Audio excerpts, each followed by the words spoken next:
சொந்தங்கள் அனைவருக்கும் வணக்கம். இந்த மக்காச்சோள வயலில் நம்ம முக்கியமாக அந்த அரை ஏக்கரில் வந்து மழையோடு சேர்த்து களைக்கொல்லி அடிச்சிருந்தோம்னு சொன்னேன். கிட்டத்தட்ட களையெல்லாம் ஓரளவுக்கு நல்லாவே பட்டுருச்சு.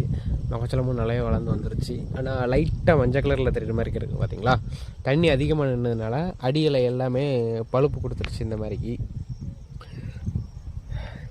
இதுக்கு சோடோமோனாஸில் ட்ரைகோமோரிடி வாங்கி அடிச்சாகணும். இல்லைனா வேரல்கள் நோய் வந்துருச்சுன்னா போச்சு, மொத்தமும் ரொம்ப போகும். அதுக்கு என்ன பண்ணுறது, அடுத்தடுத்த வேலையை பார்க்க வேண்டியிருக்கும். 10 வரைக்கும் குருத்து புழுக்களோட தொந்தரவு வேறு இருக்குது. அந்த குருத்து புழுக்களுக்கு அடிக்க வேண்டிய மருந்துகளும் இன்னும் அடிக்க வேண்டியும். என்னன்றது மருந்து நிறைய அடிக்கிறோமேனு கொஞ்சம் ஃபீலாக தான் செய்யுது. பட் இருந்தாலும் வேறு வழி இல்லை. மக்காச்சோள விவசாயத்தை பொறுத்த வரைக்கும் கொஞ்சம் இப்படி தான் இருக்கும். அதுமாதிரிக்கு எந்த ஒரு ஏக்கர் வயல்லையும் நல்லபடியாக முளைச்சி வந்துருச்சு. ஆனால் அந்த உரங்களில் தண்ணி நின்று இடங்களில் மட்டும் இன்னும் முளைக்கவே இல்லைங்க. அதுக்கு என்னென்னு பார்க்கணும். எல்லாம் புதுசாக மறுபடியும் விதை போடணும். ஃபுல்லாக இன்னும் நமக்கு இந்த குருவி பத்திர வேலை தான் ஃபுல் டியூட்டிங்க.